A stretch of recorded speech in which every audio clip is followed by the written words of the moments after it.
In your experience, what would you say are some of the advantages and disadvantages to going with the public defender versus hiring a private attorney? Well, public defenders have a lot of work. They're overwhelmed with their workloads across the country. Most of the public defenders' offices are struggling to keep up with the responsibilities that they're saddled with.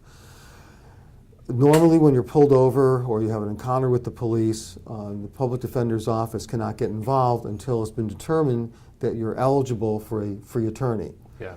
Consequently, it's really important that if you believe that you need legal representation, you contact at least a private attorney initially. If later on it turns out that you can't afford that private attorney, at least you've made the effort to protect your legal rights from the get-go.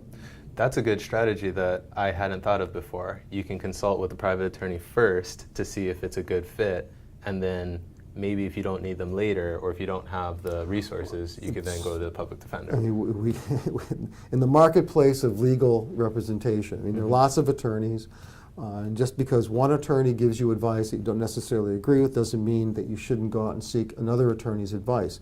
Most attorneys will give free consultation. Certainly they will, in my opinion, should provide some degree of consultation to advise the person so they can make an informed decision. And that's really critical.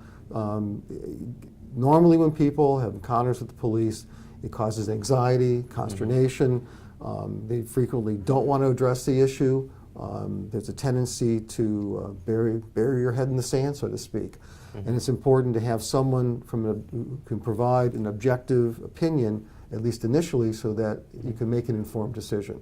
Now, unfortunately, as I said earlier, the public defenders are not available to render that type of service because they can only represent someone who's been determined to be indigent and unable to afford private counsel. So again, my advice is seek counsel early. If you're not happy with the advice, call another attorney up. Eventually, you're going to find that you'll get enough information that you can make an informed decision to protect yourself.